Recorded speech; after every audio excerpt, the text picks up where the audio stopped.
کارکردگی ہے انتہائی مایوس کن ہے. یہ پاکستان کی تاریخ کی بدترین اسمبلی رہی ہے. اسمبلی کے اندر سوائے گالی گلوچ کے پورے 4 سال کچھ نہیں ہوا. میں 88 ڈپارٹمنٹ میں آ رہا ہوں. مجھے افسوس ہے اس ایوان پاکستان کے عوام سے معافی مانگتے ہیں. بہت اچھے طریقے سے اس حکومت نے عوام کی خدمت کی. پاکستان کے اندر پہلی مرتبہ اس سال 10 سال میں گندم کی پیداوار سب سے زیادہ ہوئی. جو اس حکومت نے ویژن دیا ہے جس کے 4 پلرز ہیں، ایک زراعت، دوسرا انفارمیشن ٹیکنالوجی، تیسرا معدنیات اور چوتھا ہماری ایکسپورٹس. یہ ویژن مارز وجود میں آ چکا ہے. بسم اللہ الرحمن الرحیم. لاکھوں کروڑوں درود نبی اکرم صلی اللہ علیہ وسلم پر اور ان کی آل پر. آج اسمبلی کا آخری اجلاس تھا اور شاید گورنمنٹ کا بھی، کیونکہ ایک اطلاع یہ ہے کہ میاں شہباز شریف صاحب 14 اگست تک پرائم منسٹر رہنا چاہتے ہیں. وہ 14 اگست کا جھنڈا لہرانے کے بعد پرائم منسٹر ہاؤس سے نکلنا چاہتے ہیں اور اس دوران ظاہر ہے وہ کچھ نہ کچھ کرتے بھی رہیں گے. اب سوال یہ ہے کہ اسمبلی نے تو اپنی مدت پوری کر لی، لیکن اس اسمبلی کو تاریخ میں کیا کہا جائے گا؟ کیا اسے اچھا کہا جائے گا یا اسے برا کہا جائے گا؟ کیونکہ اس میں کچھ اچھے کام بھی ہوئے ہیں اور کچھ برے بھی ہوئے ہیں. اچھے کاموں میں سب سے پہلے یہ پاکستان کی پہلی اسمبلی ہے جس نے عدم اعتماد کے ذریعے پرائم منسٹر کو فارغ کیا.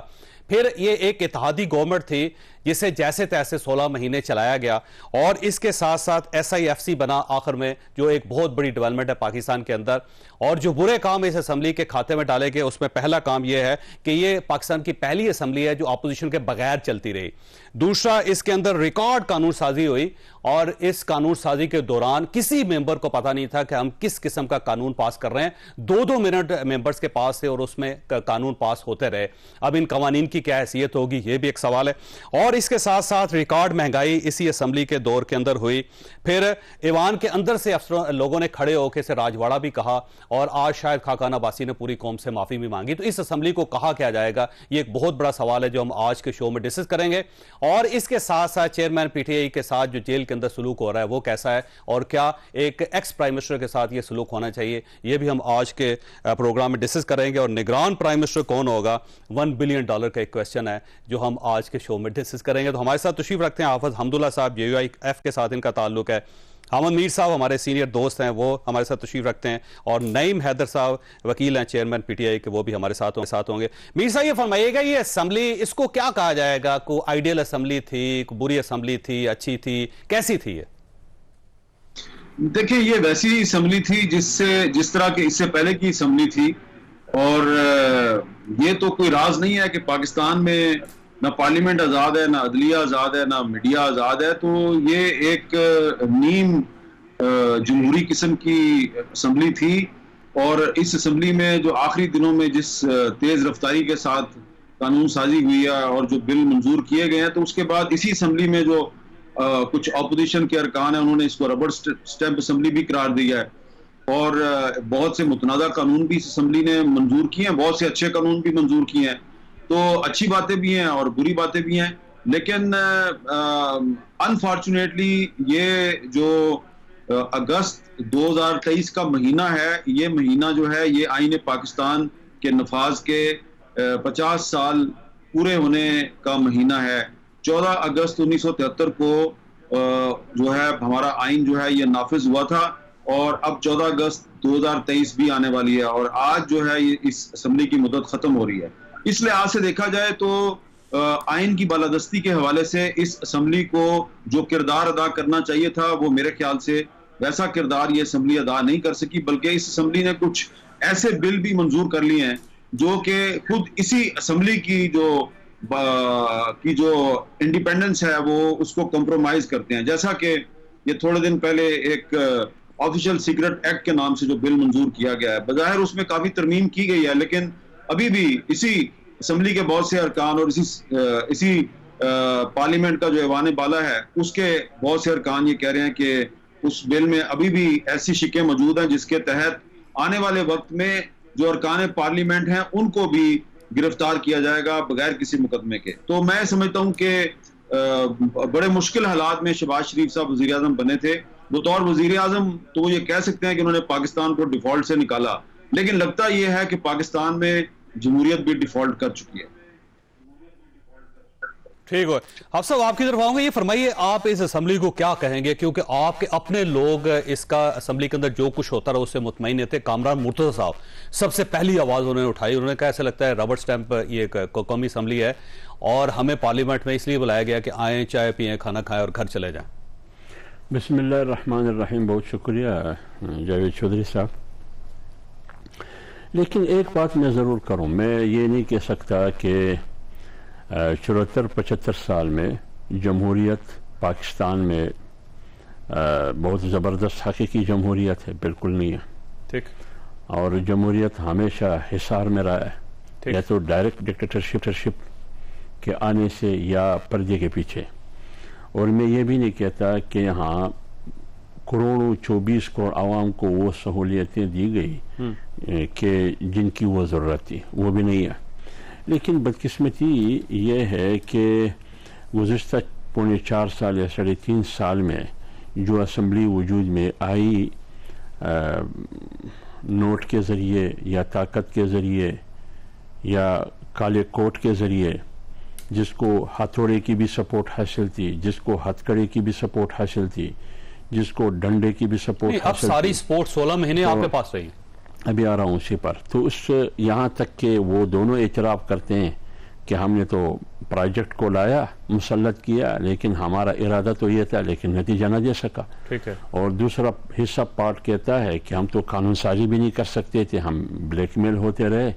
اختیارات تو کہیں اور تھے, بلکہ ٹیلی فون کال کے ذریعے ہم سب کرواتے تھے. کون سے اختیارات آپ کے پاس سے؟ اب جب پی ڈی ایم کی جو حکومت آئی, اتنا میں ضرور کہہ سکوں گا کہ ہم اس مقصد کے لیے نہیں آئے کہ ہم حکومت کے مزے لیں. ہم آئے تھے 3-4 مہینے کے لیے, لیکن اندر جب دیکھا تو ایک طرف ہماری 1.5 انچ کی سیاست تھی, 1.5 انچ مسجد کی سیاست, دوسری طرف ریاست تھی.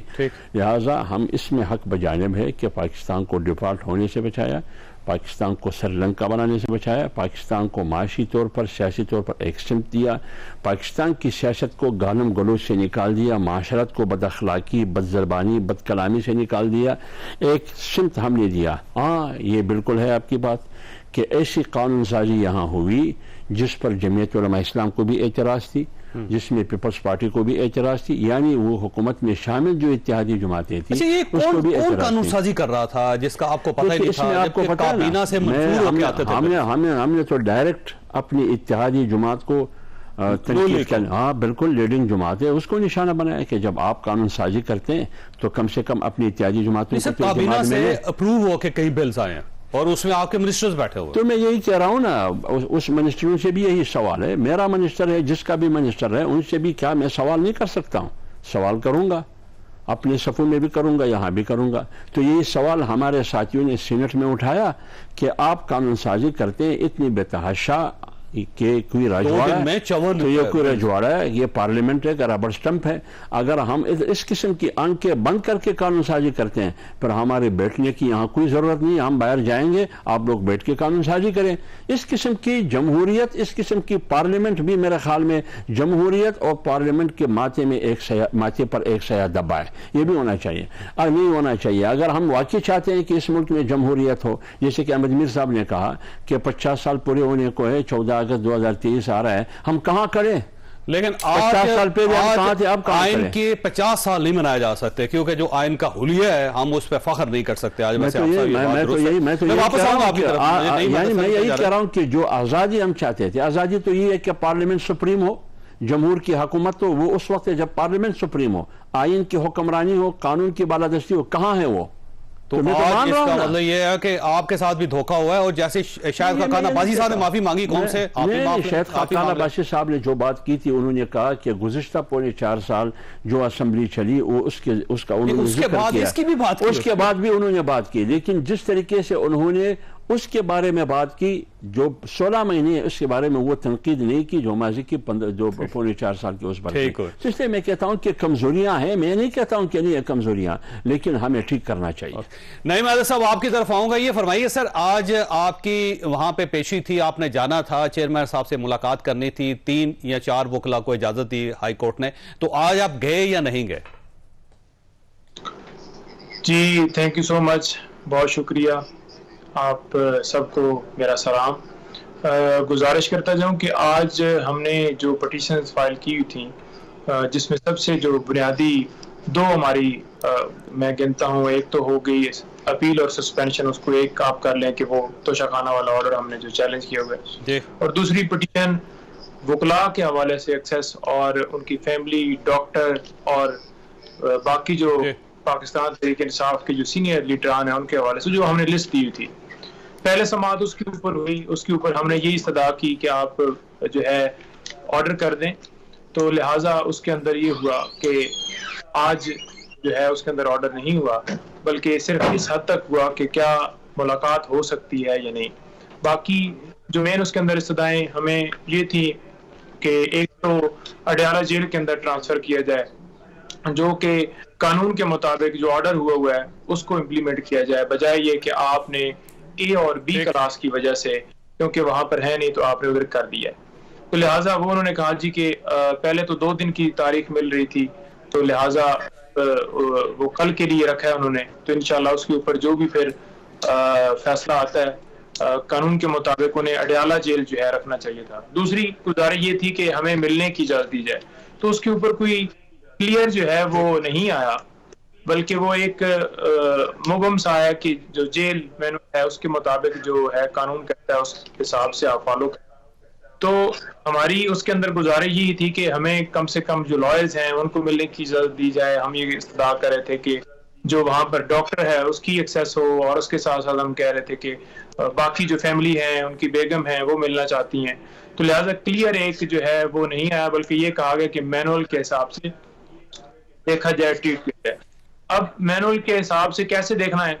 وہ یہ دیکھنا ہے کہ لاسٹ ٹائم بھی جب ہم گئے تو وہاں پر باقاعدہ طور پر پولیس کی ایک چوکی جو ہے وہ یوں سمجھ لے کہ ایک ناکہ جہاں پر پولیس کھڑی ہوتی ہے، پنجاب پولیس، اور اس کو کراس کر کے آگے جیل میں جانا ہے. تو وہ تقریباً 1 کلومیٹر کا جو ہے فاصلہ بنتا ہے جو وہاں سے لے کر آگے جیل تک ہے. تو جو وہاں سے لے کر جیل تک جو فاصلہ ہے وہ آپ نے پہلے طے کرنا ہے. ڈی پی او کو آپ نے اپروچ کرنی ہے متعلقہ کو، اور ڈی سی کو اپروچ کرنی ہے جی کہ وہ اجازت دیں آپ کو کہ وہ آپ کو اندر جانے کی. وہ پھر پوچھیں گے آگے جیل سے، تو جیل والے کہیں گے آگے سے اوکے کریں گے تو پھر بندہ جائے گا. تو اپلیکیشن میں نے وقفہ لینا ہے، لیکن یہی سے بات سٹارٹ کریں گے کیونکہ آپ کے بارے اور یہ بھی گردش کر رہی ہے کہ آپ نے وہاں پہ جب خان صاحب کے ساتھ ملاقات کی تو آپ نے کچھ کوڈ ورڈز وہاں پہ بولے تھے، جس کی وجہ سے وہ ایک بڑی پریشانی ہوگی کہ یہ کوڈ ورڈز پہ کیا بات کر رہے ہیں. اور پھر وہ باقاعدہ اس کے اوپر انکوائری بھی شروع ہوئی، اور اب شاید آپ دوبارہ جائیں تو آپ کے شاید نگرانی میں ملاقات ہو. چھوٹی سی بریک ہے وہ دوبارہ ضرور پروگرام میں دوبارہ خوش آمدید. یہ بتائیے گا نعیم صاحب کہ وہاں پہ جب آپ گئے تھے تو کوئی کوڈ ورڈز میں آپ نے گفتگو کی تھی ان کے ساتھ یا کسی اور نے کی کوئی آپ کو پتا ہے اس چیز کا؟ کس حوالے سے جی؟ وہ سر ایک کوئی وہاں پہ انٹرسیپٹ ہوا ہے کہ کسی نے خان صاحب کے ساتھ کوئی کوڈ ورڈز میں بات کی ہے بڑی طویل، اور وہ کوڈز کی سمجھ نہیں آ رہی کہ وہ بندہ کیا کہنا چاہ رہا ہے خان صاحب کو. تو ایسا لگتا ہے کہ جیسے کوئی میسج دیا گیا ہے یا پھر وہاں سے کوئی میسج ریسیو کیا گیا ہے. نہیں ایسی تو کوئی کوڈ والی کوئی بات نہیں ہوئی، کھلی بات ہوئی ہے، اور کھلی جو ہے وہ باتیں ہوئی ان سے جو میں نے پوچھا ہے. کوئی کوڈ والی بات نہیں، کوئی ادھر چھپانے والی بات نہیں. تھوڑی دیر وہاں پر ڈپٹی سپرنٹینڈنٹ بیٹھے رہے ہیں، لیکن اس کے بعد کوئی وہاں پر بندہ نہیں تھا ہمارے پاس. ہم بیٹھے رہے ہیں، بڑی کھل کے بات ہوتی رہی ہے. کوئی اس حوالے سے نہ کوئی کوڈ نہ کوئی یہ کہ آپ لکھ کے دیں. جو بات ہوئی کلیئر ہوئی، اور انہوں نے جو بات کہی بلکہ میں ہی سوال زیادہ کرتا رہا کہ سر بتائیں آپ کیسے رہ رہے ہیں، کیا پوزیشن ہے، کیا وہاں پر آپ کو کیسے رکھا گیا ہے، کس حال میں ہے. تو بس ان کی طرف سے یہ تھا کہ آپ نے اگر کوئی اس حوالے سے بتانا بھی ہے تو یہ صرف بتا دیں کہ مجھے ڈی کلاس میں بھی رکھ دیں، تو مجھے اس سے فرق نہیں پڑتا. میں 2 آپشن ہے، ایک آزادی اور ایک غلامی والا، تو میں کبھی بھی غلامی قبول نہیں کروں گا. میرا واضح میسج دے دیں کہ بے شک ڈی کلاس میں رکھ دیں. لیکن کیونکہ میں نے ان سے پوچھا تھا، اب جو سوشل میڈیا کے اوپر یا ویسے لوگ تبصرے کر رہے ہیں کہ شاید چیئرمین پی ٹی آئی نے خود کہا ہے کہ آپ اپلیکیشن دیں، مجھے جی سی کلاس میں رکھا ہوا ہے، مجھے ادھر لے جائیں. کوئی ایسی بات نہیں کہ کوئی کہا ہو کہ اپلیکیشن، اور کوئی تو اس کا مطلب یہ ہوا جو بی کلاس کا یا اے کلاس کی جو اپلیکیشن دی وہ خان صاحب کی کنسنٹ کے بغیر دی، اپنے طور پہ دی آپ نے؟ بالکل جی، یہ اپلیکیشن پہلے کی دی ہے، یہ ریکارڈ کا حصہ ہے. جس دن ملاقات ان سے ہوئی ہے اس وقت یہ اپلیکیشن دی جا چکی تھی ہائی کورٹ میں، اور ان کو میں نے بتایا صرف کہ ہمیں پتہ چلا ہے کہ آپ کو سی کلاس میں رکھا گیا، کیونکہ رات کو یہ گردش کر رہی تھی، مختلف ذرائع سے چل رہی تھی خبریں کہ ان کو اس طرح سے 9x11 کے کمرے میں رکھا ہے اور یہ چیزیں ہو رہی ہیں وہاں پر. تو ہم نے خود ہی جا کر، کیونکہ قانون کے مطابق ایک سابقہ وزیر اعظم کو وہ جو ہے وہ اجازت ہے، اور وہ سابقہ ادوار میں بھی ایسا ہو چکا ہے، تو لہٰذا ہم نے اس میں کوئی غیر قانونی درخواست نہیں دی یا کوئی لا سے ہٹ کے نہیں دی، اور بالکل قانون کے مطابق دی، اور ان کو صرف بتایا، اور اس کے اوپر ان کے کوئی آگے سے دماغ خان صاحب کی درخواست نہیں ہے، یہ آپ کی درخواست ہے، اور خان صاحب ڈی کلاس میں رہنا چاہتے ہیں لیکن آپ چاہتے ہیں کہ وہ اے کلاس میں جائے. دیکھیں، جو ہم نے درخواست دی ان کا رائٹ ہے، بنتا تھا کہ جو سی کلاس میں جس طرح سے سی کلاس والی بھی سہولتیں نہیں دی گئیں، جس طرح سے انہیں اذیت میں رکھا گیا ہے، سی کلاس میں یہ کوئی نہیں ہے کہ وہاں پر آپ مکھیاں اور رات کو چیونٹیاں جو ہے وہ یا میٹھا کوئی پھینکیں یا کچھ اس طرح سے شاور آپ خراب کر کے رکھیں، واش روم گندے ہوں، صفائی نہ کی جائے، اس طرح کا تو کوئی سی کلاس کے اندر بھی نہیں ہے. تو لہٰذا ان کو میں نے بتایا کہ ہم نے یہ کیا ہے، تو وہاں سے جو ریاکشن آیا وہ یہ نہیں تھا کہ او ہو بڑا زبردست، بلکہ وہ یہ پوچھتے رہے کہ باہر کیا پوزیشن ہے ورکرز کی، آپ نے ورکرز کو کیا جا کے کہنا ہے، میسج دینا ہے، اور لوگوں کو بس جو ہے پرامن احتجاج. آپ وکیل ہیں نا سر، تو آپ وکیل ہیں نا سر، کوئی بھی مجرم ہو، ملزم ہو یا زیر حراست کوئی شخص ہو تو اس کو بی کلاس لینی ہے یا اے کلاس لینی ہے، یہ اس کا اپنا حق ہوتا ہے، وہ یہ اس سے اپیل کرنی ہوتی ہے کہ مجھے ایلیویٹ کیا جائے، یہ کوئی اور نہیں کر سکتا، کیونکہ آپ اس قانون کو سمجھتے ہیں. تو جب وہ خود نہیں چاہتے تو پھر عدالت کیسے الاؤ کرے گی کہ ان کو اے کلاس دے دی جائے؟ دیکھیں، ایک قانون کے مطابق سابقہ وزیر اعظم کو ویسے ہی خود بخود ان کو خود چاہیے تھا کہ قانون کے مطابق انہیں پرووائڈ کرنی چاہیے تھی، لیکن جب انہوں نے نہیں کی، ہمیں پتہ چلا، ہم نے درخواست دی، ان کو بتایا، انہوں نے آگے سے کوئی اس طرح سے ریاکشن نہیں دیا کہ بڑا زبردست کر دیا، بلکہ انہوں نے کہا کہ ٹھیک ہے، یہ مجھے پتہ ہے کہ سیاسی انتقام کا نشانہ بناتے ہوئے یہ سارا کیا جائے، میں ریڈی ہوں بالکل ڈی کلاس میں رہنے کے لیے، اس سے زیادہ کر لیں لیکن میں ہار ماننے والا نہیں ہوں. تو یہ سمپل بات ہوئی. اب یہ کہیں کہ وہ اب کہہ رہے ہیں کہ نہیں مجھے ڈی میں رکھو، تو یہ چیز غلط ہوگی، بلکہ انہوں نے کہا میں وہ خوش ہیں، وہ نہیں چاہتے کہ ان کو بی کلاس یا اے کلاس دی جائے. گزارش یہ ہے کہ آپ نا اس چیز کو جو ہے نا وہ الجھا رہے ہیں. مثال کے طور پر اگر یہ کہا جائے کہ جی وہ کہتے ہیں کہ مجھے ساری زندگی جیل میں رکھا جائے، میں نے باہر نہیں نکلنا، تو یہ ایک الگ بات ہوئی. اگر وہ یہ کہیں کہ مجھے سیاسی انتقام کا نشانہ بناتے ہوئے مجھے کہیں کہ آپ غلامی منظور کر لو لیکن میں نہیں مانوں گا، اگر اس کی خاطر مجھے ساری زندگی بھی جیل میں رہنا پڑے تو میں رہوں گا، یہ دو الگ چیزیں ہیں. جی ٹھیک ہے. حافظ صاحب، میں حامد میر صاحب کی طرف جانا، میں نے حافظ صاحب بعد میں آپ کی طرف آؤں گا. میر صاحب یہ فرمائیے گا کہ ابھی یہ جو صورتحال ہے، ایک تو عمران خان صاحب ظاہر ہے سابق پرائم منسٹر ہیں اور ان کی کچھ رائٹس ہیں جو انہیں ملنے چاہیے، لیکن وہ رائٹس لینا نہیں چاہتے، اور اس کے مقابلے میں یہ رائٹس جو ان کے وکلا لے کر دینا چاہتے ہیں. تو کیا یہ آپ کو کوئی سٹوری سمجھ آ رہی؟ دیکھیں، یہ قانون میں اس کی گنجائش موجود ہے، اور میں آپ کو بہت سی مثالیں دے سکتا ہوں، اور ایک مثال میں آپ کو دے دیتا ہوں، اور وہ بہت بڑی مثال ہے. عمران خان صاحب کے لیے تو صرف کلاس کا مسئلہ ہے نا، لیکن یہاں تو زندگی اور موت کا جو مسئلہ بھی تھا. جب ذوالفقار علی بھٹو صاحب جو ہیں یہ راولپنڈی جیل میں تھے، تو اس وقت ان کے وکلا جو ہیں وہ ان کو اصرار کرتے تھے کہ جی ہم آپ کی طرف سے رحم کی اپیل دائر کرنا چاہتے ہیں، کیونکہ ان کو سزائے موت دے دی گئی تھی. تو بھٹو صاحب نے انکار کر دیا تھا. انہوں نے کہا کہ میں ضیاء الحق کو رحم کی اپیل نہیں دوں گا اور میں اس پہ سائن نہیں کروں گا. تو اس کے بعد جو بھٹو صاحب کے وکلا تھے، انہوں نے بیگم نصرت بھٹو صاحب کو قائل کیا کہ آپ کی طرف سے ہم ایک اپیل دائر کر دیتے ہیں. وہ اپیل دائر ہوئی تھی اور وہ اپیل ضیاء الحق نے ریجیکٹ کر دی تھی. تو میرا خیال ہے کہ یہ انڈرسٹینڈیبل ہے کہ عمران خان صاحب جو ہیں، کیونکہ جب وہ جیل سے باہر تھے اور وہ سٹیٹمنٹس دے رہے تھے، وہ انٹرویو دے رہے تھے، وہ پبلک ریلی سے خطاب کر رہے تھے، تو ان کی شہباز شریف کے بارے میں، آصف زرداری صاحب کے بارے میں بڑی سخت زبان وہ استعمال کرتے تھے. تو اب وہ کیسے یہ ہو سکتا ہے کہ وہ ان سے کہیں جی کہ آپ میری کلاس چینج کر دیں؟ تو اگر ان کے وکیل جو ہیں وہ ان کے بہاف پہ کوئی وہ رائٹ اپنے کلائنٹ کے لیے لینا چاہتے ہیں جو کہ قانون میں موجود ہے، تو میرا خیال ہے اس میں کوئی مذاکرے والی بات نہیں ہے، یہ غیر قانونی نہیں ہے، ایسا ہوتا ہے. اور میں آپ کو کچھ اور بھی مثالیں دے سکتا ہوں، میں شہباز شریف صاحب کی مثال بھی دے سکتا ہوں، لیکن وہ پھر کہانی لمبی ہو جائے گی، کیونکہ میں خود بھی بہت سی معاملات کا آئی وٹنس ہوں. بالکل ٹھیک ہے. میں نے ایک بریک لینی ہے اور چھوٹی سی بریک کے بعد ہم حافظ صاحب کی طرف آئیں گے. پروگرام میں دوبارہ خوش آمدید. حافظ صاحب یہ فرمائیے گا، سر آپ تو دیندار آدمی ہیں، ایک مذہبی سیاسی جماعت کو آپ ظاہر ہے ان کے ترجمان بھی ہیں، ان کے اندر شامل بھی ہیں، تو خان صاحب کے اوپر مشکل وقت ہے، دشمنوں کے اوپر بھی مشکل وقت آتا ہے، تو میرا خیال ہے حکومت کو بڑا دل کرنا چاہیے جاتے جاتے، جیسے پرائم منسٹر صاحب ہر درخواست کے اوپر سائن کر رہے ہیں، تو ان کی ایک کلاس کی بھی اگر آپ گورنمنٹ اعلان کر دے تو زیادہ اچھا ہوگا، آپ کا امیج اچھا ہو جائے گا۔ دیکھیے چودھری صاحب، بات یہ ہے ان کو ایک کلاس دیا جاتا ہے، بی دیا جاتا ہے، سی دیا جاتا ہے، ڈی دیا جاتا ہے۔ قانون نے جو حق ان کو دیا ہے میں کون ہوں کہ ان کو روک لوں، اور پی ڈی ایم کی حکومت یا وزیر اعظم کون ہے کہ ان کو روک لیں؟ روک ہی نہیں سکتا، یہ زیادتی ہے۔ جیل تبدیل کر سکتے ہیں آپ؟ پڑھیے لیکن دیکھیں ابھی کیس تو عدالت میں ہے نا، اگر عدالت نے اڈیالہ جیل کا لکھا تھا اور انہیں اٹل جیل میں پھینک دیا، دیکھیں انہوں نے اسی کے خلاف تو اپیل کیا ہے نا کہ ہمیں اڈیالہ جیل پہنچا دیں، ہم اٹک میں نہیں رہ سکیں گے۔ یہ تو ہوم منسٹر کر سکتا ہے، کیونکہ یہ ہوم سیکرٹری کر سکتا ہے۔ ابھی یہ عدالت گئے نا، تو عدالت حکم کرے ہوم سیکرٹری کو، حکم کرے ہوم منسٹر کو، انٹیریئر کو، کہ اس کو اٹک کے بجائے اڈیالہ میں رکھیں۔ اس سے ہمارا کوئی سروکار نہیں ہے، کیونکہ قانون اگر راستہ دیتا ہے تو میرا کہنا یہ ہے، میرا ماننا یہ ہے کہ قانون کے راستے میں میں رکاوٹ بنوں یا کوئی منسٹر رکاوٹ بنے یا کوئی حکومت، تو وہ زیادتی کر رہا ہے، اور سب سے پہلے وہ قانون سے زیادتی کر رہا ہے اور قانون کو وائلیٹ کر رہا ہے۔ لیکن جب کیس ہے عدالت میں ہے، عدالت میں سے وہ مانگ رہے ہیں، تو اگر عدالت ان کے حق میں فیصلہ دیتا ہے اور ان کا قانونی حق ہے، تو پھر میں کون ہوں، حکومت کون ہے ان کو روکنے والا؟ تو لہٰذا قانون جو حق دے رہا ہے وہ حق ان کو دیا جائے۔ لیکن صرف بات رویے کی ہے۔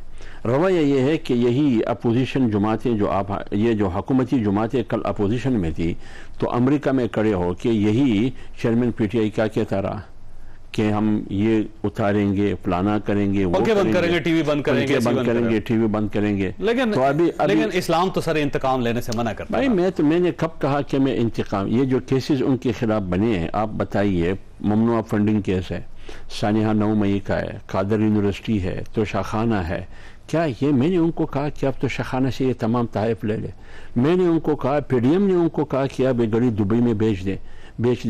کیا یہ جو پچھلے دن سلیم صافی کے ساتھ ایک صحافی ہے رانا ابرار نام ہے، کیا انہوں نے جو بات کی، کیا یہ رانا ابرار پی ڈی ایم کا حصہ ہے یا حکمران اتحاد کا؟ کہ وہ کہتے ہیں کہ کرتارپور کا جب افتتاح ہو رہا تھا تو سکھ کمیونٹی نے ان کو سونے کی ایک لوٹا بھی دیا، انہوں نے وہ سونے کا لوٹا گھر میں رکھا اور ایک پتل کا لوٹا مارکیٹ میں لے کے ان پر سونے کا آب چڑھایا، پھر اس کو توشہ خانے میں رکھ دیا۔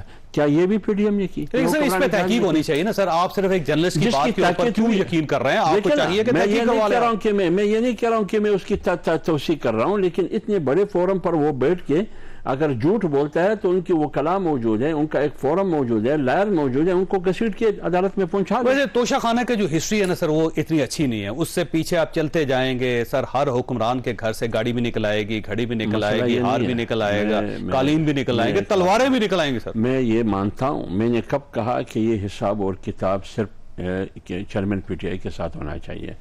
ان کو جو سزا ملی ہے وہ تو مس ڈکلیریشن پہ ملی ہے نا، آپ نے جو کچھ لکھنا تھا وہ لکھا نہیں ہے، چھپایا ہے آپ نے، تو پھر آپ کا خیال ہے آپ فیس کرنا چاہیے انہیں؟ تو اس نے مردوں کی طرح دیکھیے کیوں نہیں فیس کرنا چاہیے؟ اس نے کہا کہ ایک ہی قانون ہونا چاہیے، ایک ہی کلاس ہونا چاہیے، تو جب ایک غریب آدمی، ایک عام جیلی کے اور قیدی کے لیے ایک کلاس ہے، جو بھی ہے، ڈی ہے، جو بھی کلاس ہے، تو آپ کو بھی اسی میں رہنا چاہیے۔ آپ تو ایک قانون کی بات کرتے ہیں۔ حامد میر صاحب نے بہت اچھی بات کی، ذوالفقار علی بھٹو، یہ تو نیلسن منڈیلا بننا چاہتا تھا، انہوں نے تو 20 سال جیل میں گزارے نیلسن منڈیلا نے، تو ذوالفقار علی بھٹو کے وہ کلام منتیں چیختے رہے کہ آپ یہ سہولت، انہوں نے کہا کہ نہیں، میں نے مرنا ہے یہاں، میں کسی سے اپیل نہیں کروں گا رحم کی اپیل۔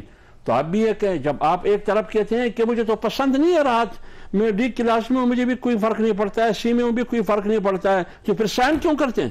نہیں سائن نہیں انہوں نے کیا، وکلا نے کیا؟ نہیں، وکیل کو درخواست وکلا انہوں نے وکیل کو اپنا وکیل تسلیم کیا ہے، نہیں تسلیم کیا، تو جب وکیل کو تسلیم کیا تو یہ کہہ سکتے تھے کہ مت کرو، یہ ٹھیک ہو، منع کرتے۔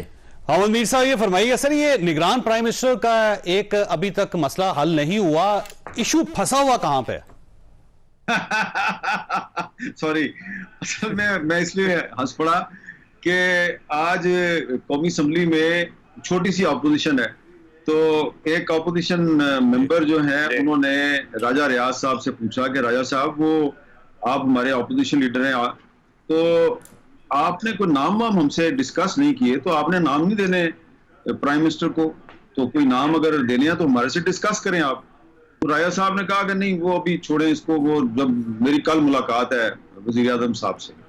تو وہ پھر اس نے اپوزیشن ممبر تھے جو, انہوں نے پھر راجہ صاحب کو پوچھا کہ راجہ صاحب چلے ٹھیک ہے آپ کے پاس تو کوئی نام نہیں ہے, کیا وزیر اعظم کے پاس بھی کوئی نام ہے یا نہیں ہے.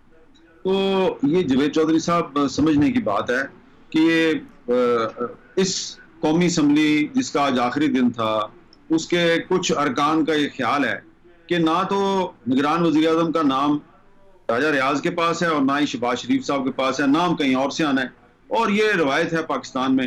تو اس لیے میں اور آپ جو ہے ایک دوسرے سے پوچھ کے اپنے آپ کو ہم طفل تسلیاں دے رہے ہیں, لیکن ظاہری بات ہے فیصلہ تو کہیں اور ہونا ہے, اور جو انہوں نے فیصلہ کر لیا ہوگا کہ کون نگران وزیر اعظم ہوگا وہ کل پرسوں تک آپ کو پتہ چل جائے گا. ویسے آج پیپلز پارٹی کی طرف سے جلیل عباس جیلانی صاحب کا نام آیا ہے اور خود وہیں سے لیک ہوا ہے کہ ہم نے جی میاں نواز شریف کے سامنے یہ نام رکھا تھا اور ہم نے ان سے کہا تھا کہ آپ انہیں بنا دے یا پھر تصدق حسین جیلانی صاحب کو بنا دے. دو نام انہوں نے دیے تھے اور میاں نواز شریف صاحب نے دونوں پہ اعتراض کوئی نہیں کیا. اب پتہ نہیں انہوں نے قبول بھی کیا یا نہیں کیا. بس پیپلز پارٹی کا رائٹ ہے, لیکن آئینی لحاظ سے دیکھا جائے تو یہ جو صلاح مشورہ ہے یہ صرف وزیر اعظم اور اپوزیشن لیڈر کے درمیان ہونا ہے. تو کیونکہ پیپلز پارٹی ایک اتحادی جماعت ہے اور بھی جو اتحادی جماعتیں ہیں, تو وہ ایک انفارملی وہ نام کوئی دے سکتے ہیں وزیر اعظم شہباز شریف کو کہ جی یہ ہماری طرف سے نام ہے, ذرا اس پہ بھی غور کر لیں.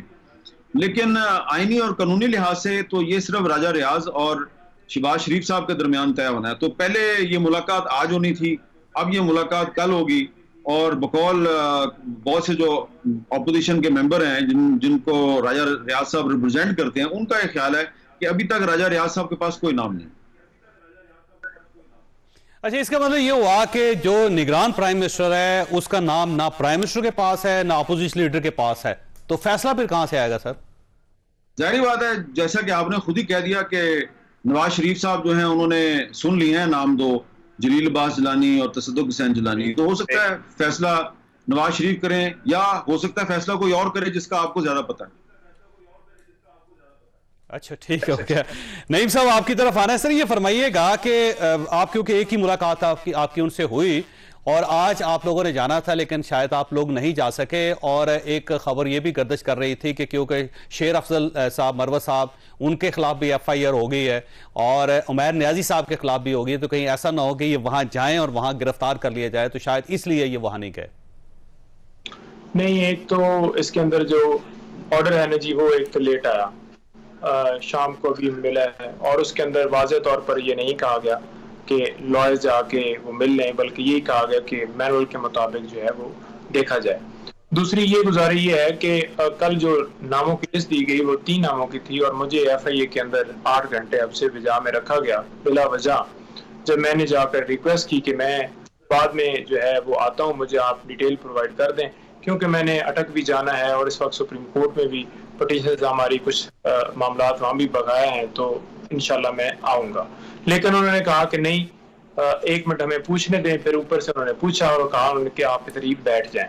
تو لہٰذا 8 گھنٹے زبردستی مجھے سوال نامہ دیا گیا اور جوابات بھی زبردستی لیے گئے, کیونکہ میں ٹائم لینا چاہتا تھا 1 آدھ دن کہ ہم ساری لیگل ٹیم اس کے اندر جو ہے مشاورت کر کے کرے گی, کیونکہ سب کو آپ نے نوٹس بھیجنے ہیں. تو انہوں نے ٹائم نہیں دیا, انہوں نے کہا کہ آپ ادھر جو چیز ہے لکھنی ہے لکھ دیں. وہ لکھنے کے باوجود مجھے بٹھائے رکھا گیا, رات کو 10 بجے جا کے چھوڑا, 2 بجے میں گیا ہوا تھا. تو کل اس وجہ سے نہیں مل پائے, کل بھی نام شامل تھا, آج پھر لیٹ آرڈر آیا اور اس کے اندر واضح نہیں ہے.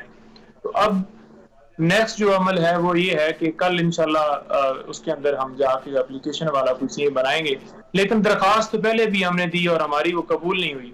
وہاں پر صورتحال یہ ہے کہ جیل جو ہے اس کے باہر ایک پورا وہ آپ کو پہلے بھی میں نے بتایا ہے کہ وہاں پر وہ چوکی لگی, تو اس جگہ کے اوپر ہی یہ لوگ کل گئے ہیں. تو وہاں پر جب پہنچے ہیں تو وہاں پر میں نے بریک لینی ہے. بات یہیں سے سٹارٹ کریں گے کہ جب آپ چوکی پہ اترتے ہیں تو کتنی دور پیدل جانا پڑتا ہے اور وہاں پہ ہیوملیشن تو نہیں ہوتی یا ڈائریکٹ آپ کی وہاں پہ ملاقات کروا دی جاتی ہے؟ یہ آپ کے پاس ایک سوال ہے اور چھوٹی سی بریک, اور بریک کے بعد دوبارہ ضرور پروگرام میں دوبارہ خوش آمدید. نعیم حیدر صاحب یہ فرمائیے گا سر, جب آپ اٹک جیل جاتے ہیں تو پروسیجر کیا ہے, کہاں اترنا پڑتا ہے, کتنی دیر پیدل چلنا پڑتا ہے, اندر کیا ہوتا ہے؟ دیکھیں باہر پہلے کہا جاتا ہے جی ڈی پی او سے رابطہ کریں، ڈی سی صاحب سے رابطہ کریں، وہ رابطہ کیا جاتا ہے جی، پھر آگے اندر جانے کے لیے اندر سے پرمیشن ہوتی ہے. لیکن اس دن رات کو مجھے جیل حکام سے فون آیا اور کہا گیا کہ آپ 12 بجے آئیں. میں 12 بجے پہنچا، 12:30 کا ٹائم رکھا گیا. پولیس کی ایک گاڑی آتی ہے جو آپ کو بغیر طور پر لے جاتی ہے اپنی گاڑی میں بٹھا کر، اور جیل کے ہاف پورشن کے اندر جب پہنچتے ہیں تو وہ وہاں پر ایک جگہ کے اوپر بریک لگاتی ہے، اور اندر سے پھر وہ جیل والے لوگ ایک آدھ بندہ اس دن آیا اور وہ پھر مجھے پیدل لے کر تقریباً آدھا پونا کلومیٹر یا کلومیٹر کہہ لیں، پیمائش تو وہ قدموں سے نہیں بندہ کر سکتا لیکن اتنا فاصلہ ہوتا ہے، اور پھر بندہ اندر جاتا ہے. وہاں تک کل عمیر اور جو ہیں شیر افضل مروت وہ پہنچی نہیں ہے، کیونکہ پہلے ناکے کے اوپر ہی اجازت جب ملنی تھی تب انہوں نے اندر جانا تھا اور سپرنٹینڈنٹ صاحب سے ملنا تھا. اب سپرنٹینڈنٹ صاحب جیل کے اندر بیٹھے ہوتے ہیں، وہ یہ نہیں ہوتا کہ اس جو بلڈنگ ہے جیل والی اس کے باہر کھڑے ہوں گے یا مین گیٹ کے باہر کھڑے ہوں گے یا اس چوکی کے اوپر کھڑے ہوں گے. تو انہیں تو اس چوکی کے اوپر ہی روک لیا گیا.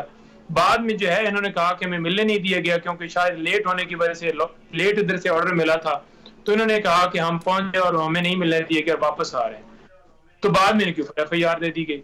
تو وہاں پر تو آپ کو آپ جائیں گے، آپ کا رابطہ ہوا ہے یا شاید خاقان عباسی صاحب، سوری میں معذرت چاہتا ہوں، شاہ محمود قریشی صاحب سے؟ جی بالکل، شاہ محمود قریشی صاحب سے بھی ہوا ہے، بشرا جو بی بی ہیں خاتون اول صاحب کا، ان سے بھی رابطہ ہوا ہے. جب میں نکلا ہوں وہاں سے تب بھی ان کی کال آئی ہے اور ان کو بتائی ہے ڈیٹیل، بلکہ خان صاحب نے اسپیشلی جو ہے ان کے لیے کہا کہ انہیں کہیں کہ میں کوئی جو ہے پریشان ہونے کی ضرورت نہیں ہے، میں بالکل ٹھیک ہوں اور مجھے قرآن پاک پڑھنے کا موقع مل گیا. یہ بیسیکلی ان کے لیے پیغام تھا ان کا، اور میں نماز تہجد اپنے پورے ادا کر رہا ہوں. تھوڑا سا ہے وہ جان نماز کا مجھے کہہ رہے تھے کہ ہے بچانے کا پرابلم، جگہ تنگ ہے، باقی تو کوئی کسی طرح سے وہ پریشان نہیں تھے. اور بالکل ان سے بات ہوئی اور وہ حوصلے میں. کل ہماری کوشش ہے کہ ان کی کسی طریقے سے ملاقات ہو، اپلیکیشن دینے کی کوشش کریں یا واٹس ایپ کے ذریعے لیں، کیونکہ وہ ناکے سے تو آپ کو ویسے ہی گرفتاری والا جو آج جیسے ہوا ہے وہ پتہ نہیں آگے جانے دیں گے یا نہیں دیں گے. پہلے ہم کوشش کریں گے کہ واٹس ایپ کے ذریعے یا کال کے ذریعے ہم ان سے رابطہ کریں، ایڈیشنل ہوم سیکرٹری صاحب سے، سپرنٹینڈنٹ صاحب سے، کہ وہ ہمیں اجازت دیں تاکہ وہ بھی مل سکیں، ہم بھی مل سکیں، جو کہ ہائی کورٹ نے بھی کہا ہے کہ وہ مینول کے مطابق جو ہے وہ آپ کریں. لیکن آپ کو پتہ ہے کہ درخواست تو پہلے بھی دی تھی، وہ قبول نہیں ہوئی، اور بعد میں پتہ نہیں کیسے پھر ان کو جو ہے وہ خیال آیا اور انہوں نے کہا کہ ٹھیک ہے جی آپ آ جائیں. چلے بہت اچھی بات. آپ سے یہ فرمائیے، یہ نگران پرائم منسٹر جو ہے یہ بڑا سمپل سا مسئلہ تھا، یہ مسئلہ اتنا الجھ کیوں گیا ہے؟ ایسا لگتا ہے کہ ہر آدمی کے پاس کچھ 3-4 پرائم منسٹر ہیں اور وہ چاہتا ہے کہ اس کا پرائم منسٹر ہو جائے، اور اس لیے میاں نواز شریف صاحب نے فیصلہ کیا ہے کہ میں نے ہی فیصلہ کرنا ہے، کسی اور کا فیصلہ منظور نہیں ہے. ہمیں دیکھیے، یہ تو باہر کی باتیں جو کہتے ہیں کہ میاں نواز شریف صاحب نے فیصلہ کرنا ہے، یہ ٹھیک ہے، پارٹی کی قائد ہے وہ، پی ایم ایل این کی پرائم منسٹر ہے، تو یہ ان کی ذمہ داری ہے کہ وہ میاں نواز شریف صاحب سے مشورہ کرتے ہیں نہیں کرتے ہیں. اگر کرے بھی تو اس میں کوئی قباحت نہیں ہے.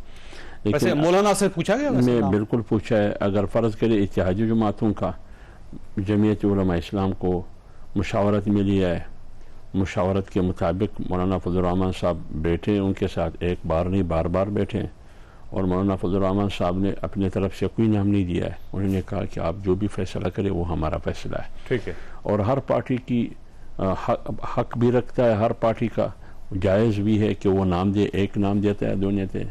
ایم کیو والوں نے بھی 1-2 نام دیے، پیپلز پارٹی والوں نے بھی 1-2 نام دیے، لیکن انہوں نے کیا کہا ہے کہ نام کون ہوگا تجویز دے سکتا ہے. میرے خیال میں اصل فیصلہ جیسے کہ آئین کہتا ہے کہ وہ اپوزیشن لیڈر اور پرائم منسٹر قائد ایوان کا ہوگا کہ وہ کس نام پر فیصلہ کریں گے، کس کو نگران وزیر اعظم ڈکلیئر کریں گے. اچھا یہ فرمائے، یہ جو الیکشن لیٹ ہو رہے ہیں یہ آپ کی رضامندی سے ہو رہے ہیں لیٹ، یا آپ سمجھتے ہیں کہ نہیں غلط کیا جا رہا ہے؟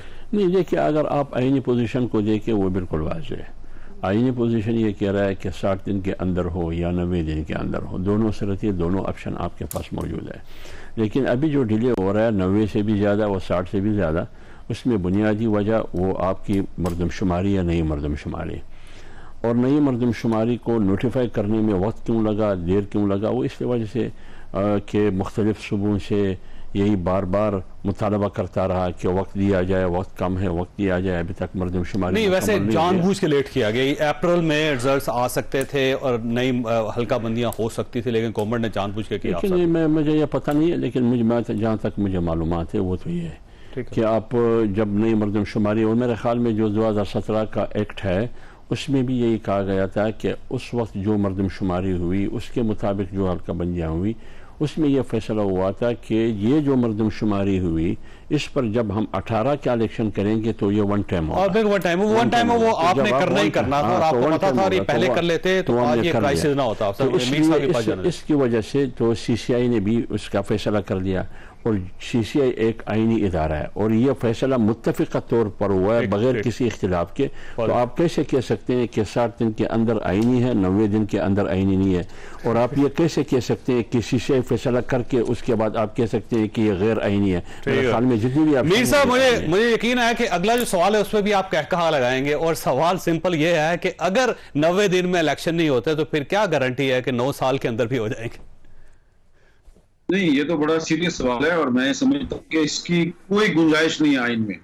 یہ جو کچھ حکومت کے وزراء نے سٹیٹمنٹس دیے ہیں کہ جی آئین میں اگر 90 دن کی پابندی ہے تو اگر 120 دن میں الیکشن ہو جاتا ہے تو اس میں کون سی بات ہے؟ میرا خیال ہے کہ پہلے بھی خیبر پختونخوا اور پنجاب میں سپریم کورٹ نے حکم دیا تھا کہ 90 دن کے اندر الیکشن کروایا جائے جو کہ آپ نہیں کروا سکے. تو اب اگر آپ نے وہی تاریخ جو ہے وہ قومی اسمبلی میں بھی دہرانی ہے اور صوبائی اسمبلیوں میں بھی دہرانی ہے اور یہاں پہ کانسٹیٹیوشن ریکوائرمنٹ ہے، آپ کی قومی اسمبلی کی مدت ختم ہو گئی ہے، اگر آپ 2-3 دن پہلے اسمبلی ڈیزالو کر رہے ہیں تو پھر یہ الیکشن 90 دن میں ہونا چاہیے. تو آرٹیکل 224 بڑا کلیئر ہے، اگر آپ اس 90 دن میں الیکشن نہیں کرواتے تو بھلے سی سی آئی آ جائے کوئی آ جائے، یہ میرا خیال ہے کہ یہ ہماری جو ہے نا اس کو ہمیں اپنی زندگی اور موت کا مسئلہ بنانا چاہیے، کیونکہ یہ 1973 کا آئین اس وقت پاکستان کی واحد کنسنسس ڈاکومنٹ ہے، یہ واحد متفقہ دستاویز ہے جو پاکستان کے تمام صوبوں کو ایک دوسرے کے ساتھ جوڑتی ہے. اس کے اب کوئی دوبارہ ذوالفقار علی بھٹو، مولانا مفتی محمود، کوئی دوبارہ خان عبد الولی خان، غوث بخش جو کوئی نہیں دوبارہ آئے گا، جو تمام تر اختلافات کے باوجود آپس میں بیٹھ کے اس آئین پہ انہوں نے اتفاق کیا تھا.